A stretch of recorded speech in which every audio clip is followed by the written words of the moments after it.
cappers for Silver 2, and we are part of the Corps Ambassador Program, which is what CAP stands for. And we are the recruiters for AmeriCorps to get out its word. We're the face of the program.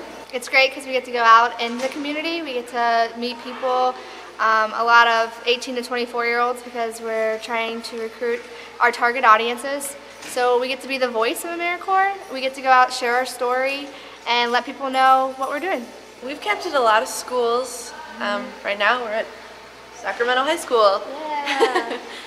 And so we've done a lot of high schools, we've done community colleges, and we've capped at different festivals. Capping could be anything from presentations to setting up at a fair, a festival, setting up a booth, or just handing out brochures. Also, we put up bookmarks or business cards up at local libraries or any place where there should be a high volume of traffic with the target population of 18 to 24-year-olds.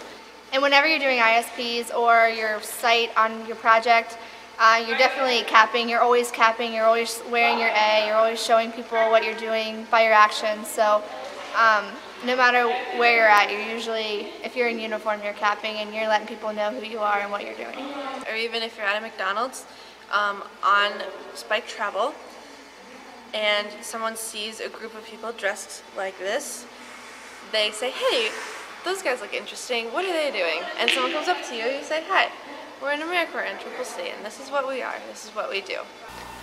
Hi, we're the Green 7 POL's Project Outreach Liaisons, that is.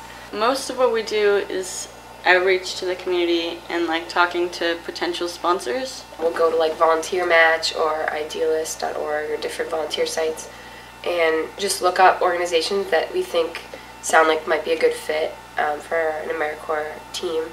And then we'll just call them up like Renee said and just sort of like talk to them about the program. It can be kind of awkward, but basically we just sort of explain to them what it means to host a team and how it could benefit them and their organization. Sometimes we call people and ask if they want us to come down for an independent service project, and that sort of like lets us into their community, and then we can tell them a little bit about AmeriCorps. So that's part of what we do. And the other part is we plan one-day service projects. Last project we planned one when we were in Miami. We did sort of a community block party. This project we are doing a community cleanup with the city of Sacramento, and we made nifty flyers. And so we're putting flyers up in mostly colleges and high schools asking for volunteers, and we're telling other teams about it, and we're just gonna come and clean up and spread mulch and do a fun little one-day project. Beautify the Northern Sacramento Bike Trail. It's gonna be awesome. I wanted to be a POL because I didn't really do much volunteering before this, so I wanted to like get to know what different organizations there are and like what I could do to volunteer in different communities. It's really cool, especially when you find a sponsor that actually wants to be involved with NCCC. It's like you feel like you really did something and helped out the organization, and that's a really cool feeling. And also, I think we'll feel the same way after we complete this one-day service project. But with our last one, it felt really amazing to plan that whole thing and then and have it turn out well and have everyone have fun. And Hi, we're the media representatives for Silver 2. As you know, you probably saw us as the capping representatives as well. So with AmeriCorps, you have definitely a variety of positions you could do, so you can obtain more than one position. Like we do, we kind of share the media and capping position. Our responsibilities include writing a press release to alert the media of what our projects are, what kinds of things that we're doing for the community, because everyone's always interested to learn about NCCC and what's going on. Benefits that we get from it is we make connections with the local media and maybe even national. We get networking skills, and we learn how to write press releases and how to interact with different media sources.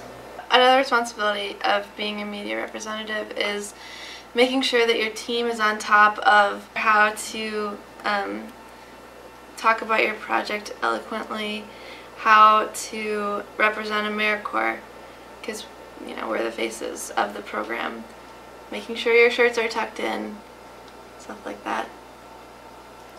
Also, your writing, you always want to make sure your writing is up to standard. Your abbreviations, you're making sure people know what you're talking about, and you're not using AmeriCorps lingo as much in your writing, and can understand or learn about AmeriCorps through your writing. As PT coordinator for my team, my main role is to get my team excited about exercise. As thrilling as that might sound, it is a hard job, but I think you can do it if you really like to exercise and are able to motivate your team. What we do on my team, Green 1, we work out Monday, Wednesday, and Friday mornings for 45 minutes each day. Some days is all core or different types of exercise that I try and throw in there and switch it up, something like Tai Chi or kickboxing or yoga. And then on the other days, we split half the time between running and abs and arms. In addition to being in charge of my team's exercising routines, we also have baseline every phase. What baseline consists of is just testing the team to see where they're at physically. We run a 1.5 miles, and then we see how many push-ups and sit-ups we can do in 2 minutes. As PT coordinator, one of the things I enjoy most is seeing how my team has developed throughout the 10 months that we are in NCCC. It's not just about the physical part of exercising and having fun as a team, but it's also emotionally and mentally as well. Just seeing people excited about running finally, or rolling their eyes because they have to do more push-ups, but secretly I know inside that they love it. That's something that helps me coordinate the next event, or trying to switch it up, knowing that they're actually excited about it.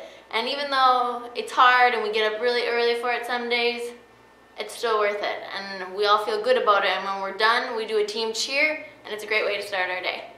Also, something to keep in mind is if you haven't ever worked out before NCCC, you don't have to in order to be the PT coordinator. This could be your first time and you just want to try it. Go out and do something different. So put yourself out there, and if PT coordinator sounds like fun to you, go for it. As VST, your biggest responsibility mainly is the van. For that, you have to do weekly checklists, which is this right here. Your other big things with the van, in addition to the paperwork, are using the GSA card to pump gas, and also making appointments, getting the van into the shop on time to be worked on, and getting oil changes done, things like that, keeping up on the maintenance. You don't have to be a car expert to do it. Your walk through it, everything in the checklist is right there in black and white for you to look at. This is actually a very good opportunity to help you learn. And also, it can help kind of with team cohesiveness if you make sure everybody's safe, everybody's happy. Part of that safety thing is doing team disaster prep checklist, which is every time you get to a new location, it is looking at what the emergency evacuation routes are, the phone numbers for local police, fire department, and ambulances. Your other things that are included within the team position are taking care of any tools that may be issued to your team, any safety equipment, and also watching out for the overall safety of your team. While safety is part of the job of the VST, it is not solely a responsibility. It is up to the whole team to be safe on the work site, safe outside of work, in the dorms, and the living situations, wherever you may be on spike. So for our service learning activity today, we're going to write a little bit in our journals. We're the service learning coordinators for Team Green 7. Basically what we do is try to help enhance what we learn on the job and try to take something from that and make sure everyone really reflects on what we're doing and what it means, especially in terms of service and what it does for the community.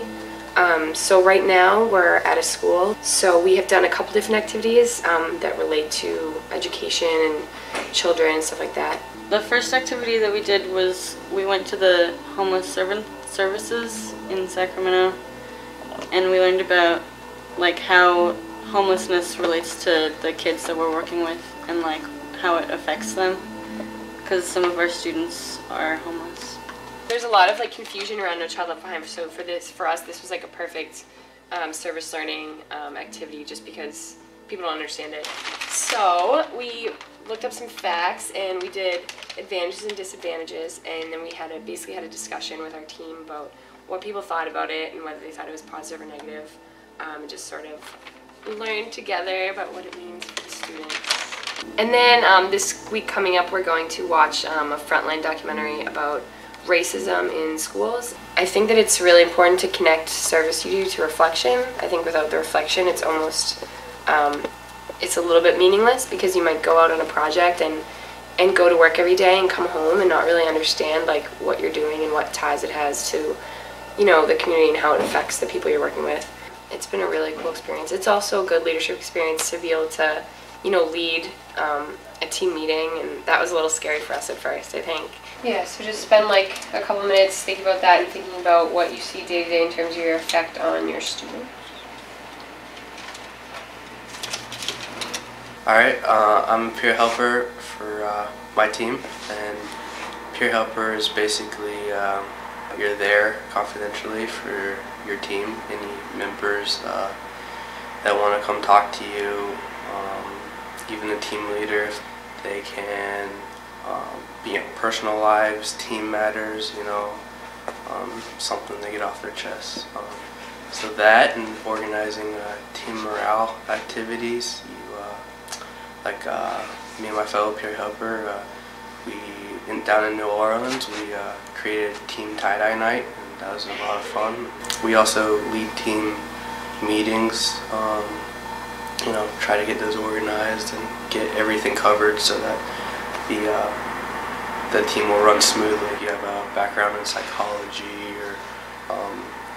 or if you're just interested in, you know, if you're a good listener, or, you know, give good advice, I think it's really important for you to step up and take the role of peer helper, because it's really, like, you really do talk to people and they share their feelings, and they have to trust you and really feel comfortable, you know, really telling you secrets and stuff. One of the benefits, I think, of peer helper is that, like, it's really, you can make it your own, and it's challenging too. You have to read your team, and I wanted to be a peer helper because I was really interested in the team dynamics, and just, you know, I like to make people have fun, so that was really a big plus for me. And also, like, I like to listen to people and, you know, see what makes them tick and try to make them happy. Hi, I'm the photojournalist for my team, and there are pretty much two duties you have as photojournalist. The first is that you take pictures of all of your projects and pretty much document your entire year while you're in AmeriCorps for the rest of your team. And you also write entries for the Common Ground, which is our campus newsletter, and you can either write narratives about what you're doing, or you can do fun things like crosswords or anagrams, or I happen to do a color by number since we're doing an education project for our last Common Ground. Being photojournalist is really an awesome role. Everybody loves taking pictures, and so you actually get to do that as your role, and you get to see all the pictures and see all of the work you've done and see how people have changed over the year. Actually, a lot of my teammates kind of turn to me to find photos, and they're like, oh, I wish I had a photo of that project. I'd be like, well, I have one because I'm a photojournalist, and so that's also a great benefit. One other thing is that there's a Facebook group for the photojournalists, and so you upload photos there. You also can check in on other teams' photos, or you can look at previous teams' work at a site if you go there after them. Another role as photojournalist is that you create a yearbook page for the yearbook that comes out obviously at the end of the year. And so you need to be creative, and you get to play with whatever programs you want, Publisher or Word or whatnot, and you can just make a really cool page that represents your team and what you've accomplished in the past 10 months. I'm from Grade 5 and I'm the environmental liaison. You really get to teach your team a lot. So as environmental liaison, when you go on Spike, you'll find out where you can recycle, what you can recycle, if you can compost, what is done with the composting after it's given to that organization, and you'll keep track of certain quantifiables like that. You'll also do environmental activities. Our team did No Shave November to conserve water, and we also had an educational night for the Diva Cup, and we watched some documentaries. So you can do pretty much anything you want to kind of encourage environmental stewardship on your team.